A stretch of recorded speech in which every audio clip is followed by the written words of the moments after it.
Abad ke-16 menyaksikan kebangkitan Kesultanan Demak, kerajaan besar di Jawa yang memperjuangkan penyebaran Islam. Setelah kematian Sultan Trenggana, Kesultanan menghadapi perselisihan internal yang menyebabkan kemundurannya. Dari situ, muncullah Jaka Tingkir, seorang pemimpin militer yang cakap yang kemudian dikenal sebagai Adiwijaya. Ia mendirikan Kesultanan Pajang, sebuah mercusuar kekuatan Islam baru di wilayah tersebut. Adiwijaya melanjutkan misi Kesultanan Demak dalam menyebarkan Islam. Ia memahami pentingnya aliansi strategis dan berusaha memperluas pengaruhnya ke seluruh Jawa. Para prajuritnya menjadi penyebar agama, menjelajah ke wilayah baru, dan berinteraksi dengan masyarakat setempat. Salah satu perjalanan tersebut membawa mereka ke Tanah Subur yang terletak di sepanjang tepi Sungai Opak, Banjarsari. Mereka tidak tahu pertemuan sini impliki mendalam bagi masa depan tersebut, membentuk takdirnya melalui keyakinan, konflik, dan warisan abadi. Setibanya di Banjarsari, para prajurit Adiwijaya tertarik pada pemandangan yang menawan. Sekelompok orang berkumpul, tampak sedang berdoa dan melakukan ritual yang mencerminkan ajaran Islam. Penemuan ini memicu percikan harapan dan kegembiraan di antara para prajurit. Mereka telah menemukan sebuah komunitas yang telah memeluk Islam, sebuah bukti dari semakin berkembangnya agama tersebut di wilayah tersebut. Para prajurit yang lelah setelah melakukan perjalanan jauh disambut dengan tangan terbuka oleh penduduk Banjarsari. Tanah yang subur dan keberadaan Sungai Opak, jalur air yang penting untuk perdagangan dan transportasi, menjadikan Banjarsari penting secara strategis. Menyadari potensinya, Adiwijaya memutuskan untuk membangun tempat tinggal yang lebih permanen di daerah tersebut. Ini menandai awal dari transformasi Banjarsari menjadi pusat pembelajaran Islam dan pemain kunci dalam jaringan kekuasaan dan aliansi yang rumit yang menjadi ciri khas wilayah tersebut.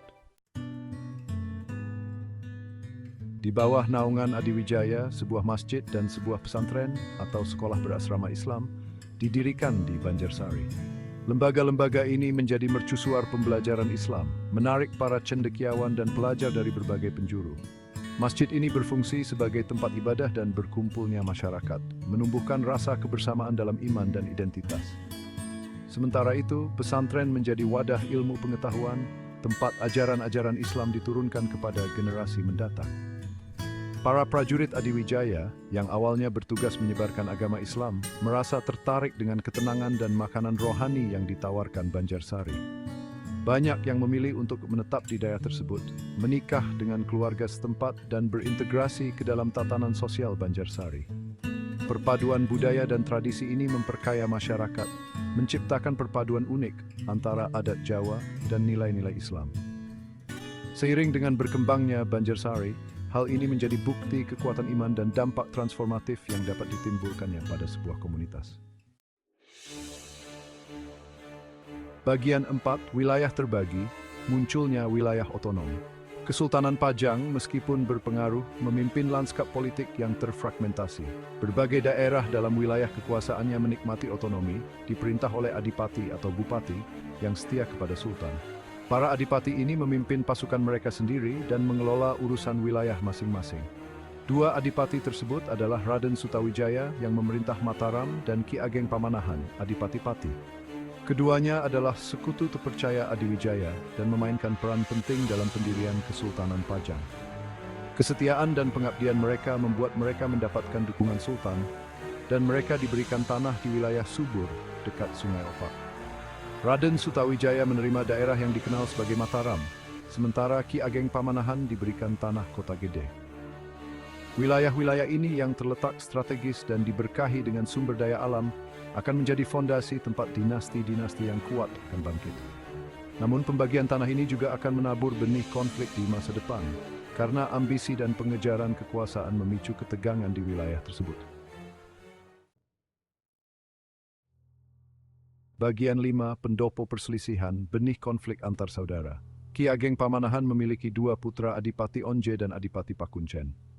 Setelah kematian ayah mereka, Adiwijaya menghadiahi Adipati Onje sebuah pendopo baru atas kesetiaan dan pengabdiannya. Pendopo, simbol status dan kehormatan, dimaksudkan sebagai tanda penghargaan. Namun sikap ini secara tidak sengaja memicu persaingan sengit di antara kedua bersaudara tersebut. Adipati Pakuncen, iri dengan kehormatan yang diberikan kepada saudaranya, menginginkan pendopo itu untuk dirinya sendiri. Ia menganggap hadiah itu sebagai penghinaan terhadapnya, memicu kebencian dan rasa haus akan balas dendam. Pendopo, yang dulunya merupakan simbol persatuan dan penghargaan, menjadi pengganggu di antara kedua bersaudara tersebut. Bisikan-bisikan ketidakpuasan dan kecemburuan bergema di aula istana mereka, meracuni hubungan mereka, dan menyiapkan panggung untuk konflik yang akan memiliki konsekuensi yang luas. Apa yang dimulai sebagai perselisihan yang tampaknya tidak penting tentang sebuah pendopo akan segera meningkat menjadi perang besar-besaran, menghancurkan keluarga dan membentuk kembali lanskap politik.